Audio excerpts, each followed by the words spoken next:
سعودی عرب نے دوستی کا حق ادا کر دیا۔ پاکستان کو 1 ارب 20 کروڑ ڈالر کا تیل مؤخر ادائیگی پر ملے گا۔ مانسیرا میں واٹر سپلائی اسکیم کے لیے 4 کروڑ 10 لاکھ ڈالر رعایتی نرخوں پر قرضے کی فراہمی ہوگی۔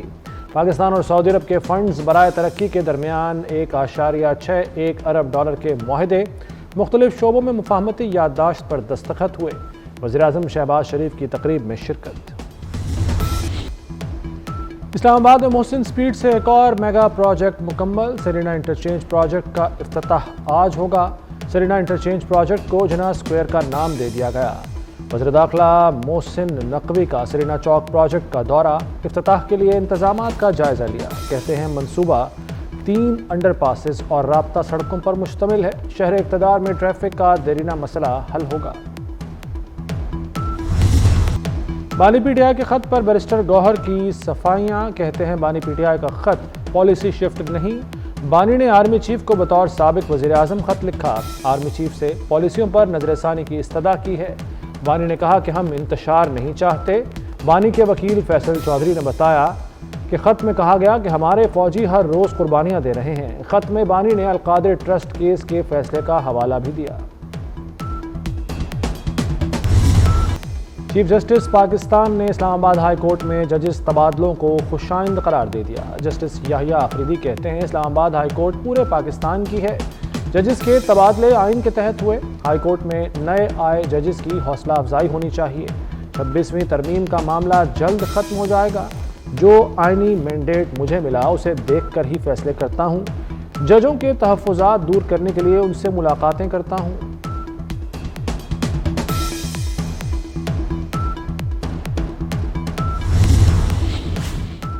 اسلام آباد ہائی کورٹ کے چیف جسٹس عامر فاروق کے اہم فیصلے۔ دوسرے صوبوں سے آنے والے 3 ججز کے بعد سینیورٹی لسٹ تبدیل ہو گئی۔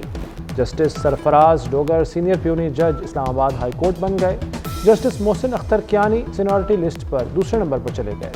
جسٹس میاں گل حسن اورنگزیب تیسرے۔ Justice Tariq Mahmood Jahangiri seniority list میں چوتھے نمبر پر آ گئے۔ اسلام آباد ہائی کورٹ کی ڈپارٹمنٹل پروموشن کمیٹی بھی تبدیل ہو گئی۔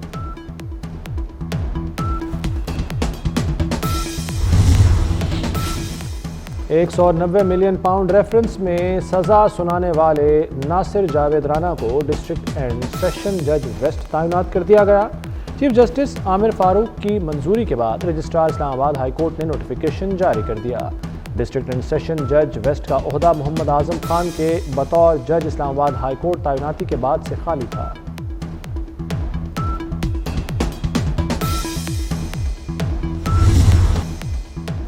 وزیر داخلہ اور نارکوٹکس کنٹرول محسن نقوی منشیات فروشوں کی سرکوبی کے لیے in action, airports per checking مزید سخت کرنے کی ہدایت۔ تعلیمی اداروں میں منشیات مافیا کے خلاف کارروائی جاری رکھنے کا حکم دے دیا۔ محسن نقوی کی زیر صدارت خصوصی اجلاس۔ وزیر داخلہ نے کہا کہ منشیات کے بڑے ڈیلرز کو ہر صورت قانون کی گرفت میں لایا جائے۔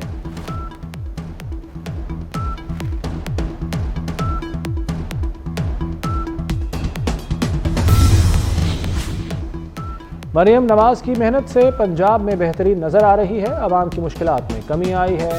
آپ سب میری طاقت اور عزت ہیں۔ نواز شریف کی ارکان پنجاب اسمبلی سے گفتگو۔ ارکان اسمبلی کا مریم نواز کو صوبے میں بہترین کارکردگی پر خراج تحسین۔ مریم نواز نے کہا کہ ہماری کارکردگی پر سب سے بڑا چیک عوام اور نواز شریف ہیں۔ راولپنڈی رنگ روڈ منصوبہ دسمبر تک مکمل ہو جائے گا۔ سندھ میں زرعی ٹیکس عائد۔ صوبائی اسمبلی نے ایگریکلچر انکم ٹیکس بل 2025 کی منظوری دے دی۔ وزیر اعلیٰ مراد علی شاہ کہتے ہیں کہ IMF کو غلط راستہ دکھایا گیا۔ وفاق نے ہمیں بند گلی میں لا کر کھڑا کر دیا ہے۔ FBR کرپشن کا گڑھ ہے۔ IMF سے بات کرنے میں صوبوں کو شامل نہ کرنا غلط ہے۔ اس بل پر نظر ثانی کرنا پڑے گی۔ دریاؤں پر ڈیم بننے سے ہماری ہزاروں ایکڑ زمین بنجر ہو گئی۔ وفاقی حکومت صوبوں کے ساتھ ایسا سلوک نہ کرے۔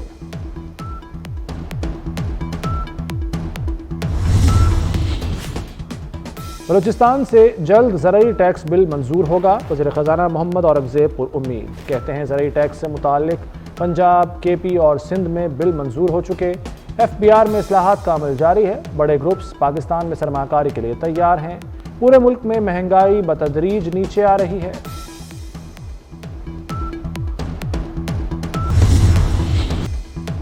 پیکا قانون پر اعتراض کرنے والے بتائیں کس شق پر اعتراض ہے؟ وزیر اطلاعات عطا تارڑ کا چیلنج۔ کہتے ہیں پیکا ایکٹ فیک نیوز کے خلاف ہے، کسی کو اصلاحات کے عمل میں رکاوٹ نہیں بننے دیں گے۔ جس کا دل کرتا ہے مائک اٹھا کر دوسروں کو دھمکیاں دینے لگتا ہے۔ سوشل میڈیا پر جس کا جو دل کرتا ہے بغیر تحقیق کہہ دیتا ہے۔ کسی کو جھوٹی خبروں کے بند ہونے پر اعتراض نہیں ہونا چاہیے۔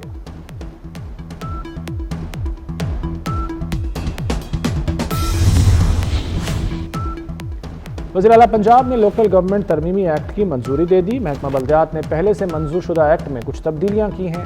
مریم نواز نے ترمیم شدہ ایکٹ کو دوبارہ کابینہ میں پیش کرنے کی منظوری دی۔ ایکٹ کو کابینہ کے اگلے اجلاس میں پیش کیا جائے گا۔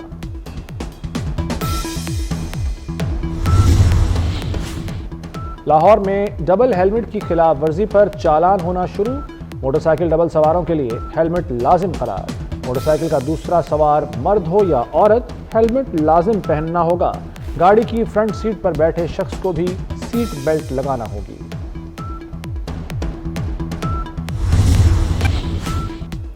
آٹھ ٹیمیں اور ایک ٹرافی کے لیے لڑائی۔ چیمپئنز ٹرافی کا ٹاکرا دیکھنے کے لیے ٹکٹ گھر کھل گیا۔ 26 شہروں کے 108 مقامات پر ٹکٹس دستیاب۔ نجی کوریئر کمپنی کے دفاتر کے باہر شائقین کی لمبی قطاریں لگ گئیں۔ جنرل سٹینڈ ٹکٹ کی قیمت 1000 ہے۔ سہ ملکی ون ڈے سیریز کا ٹکٹ آج سے دستیاب ہوگا۔ شائقین کرکٹ کے لیے قیمت صرف 350 روپے رکھی گئی ہے۔ قذافی اسٹیڈیم میں 8 فروری سے سہ ملکی سیریز کا آغاز۔ وزارت داخلہ نے 5 سے 10 فروری کے لیے آرمی اور رینجرز کی تعیناتی کی منظوری دے دی۔ ایس پی کینٹ اویس شفیق کی سربراہی میں فلیگ مارچ۔ سرور روڈ، راحت بیکری، میاں میر چوک، صدر گول چکر، شالامار چوک، دروغہ والا کا راؤنڈ کاٹا۔ پاکستانی قیادت کی جانب سے مقبوضہ کشمیر کی تحریک آزادی کی بھرپور حمایت۔ مقبوضہ کشمیر کے گلی کوچوں میں پاکستانی وزیر اعظم شہباز شریف اور army chief general Asim Munir کے پوسٹر آویزاں۔ وزیر اعظم آزاد کشمیر چودھری انوار الحق کے بھی پوسٹر آویزاں کیے گئے۔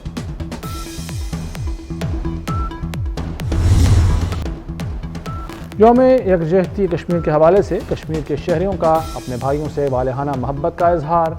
آزادی کشمیر کے شہریوں کا کہنا ہے کہ ہم کشمیریوں کو جدوجہد آزادی میں کبھی تنہا نہیں چھوڑیں گے۔ مسئلہ کشمیر کے حل کے بغیر دنیا میں امن کا قیام ممکن نہیں۔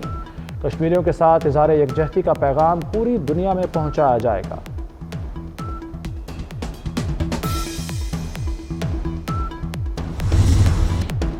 ڈونلڈ ٹرمپ نے عالمی تجارتی جنگ چھیڑ دی۔ چین اور کینیڈا کی درآمدی مصنوعات پر بھاری ٹیکس لگا دیے۔ ایشیائی اسٹاک مارکیٹس میں شدید مندی، ڈالر کا بھاؤ بڑھ گیا۔ کینیڈا کا بھی جوابی وار، امریکی مصنوعات پر ٹیکس عائد کر دیے۔ وزیر اعظم جسٹن ٹروڈو کی عوام سے امریکی مصنوعات کا بائیکاٹ کرنے کی اپیل۔ کینیڈا نے ایلون مسک کی کمپنی اسٹار لنک سے معاہدہ ختم کرنے کا عندیہ بھی دے دیا۔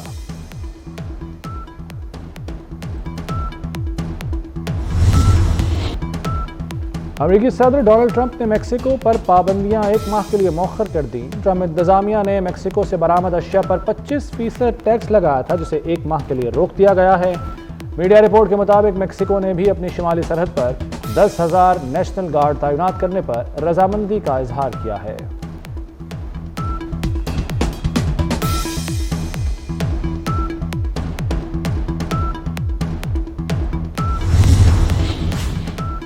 اسرائیلی وزیر اعظم نتن یاہو کی امریکہ آمد۔ آج وائٹ ہاؤس میں امریکی صدر ڈونلڈ ٹرمپ سے ملیں گے۔ یہودی ربیوں کی تنظیم کا نتن یاہو کے خلاف مظاہرے کا اعلان۔ یہودی ربیوں کا کہنا ہے کہ اسرائیلی وزیر اعظم نتن یاہو کی امریکہ آمد قبول نہیں۔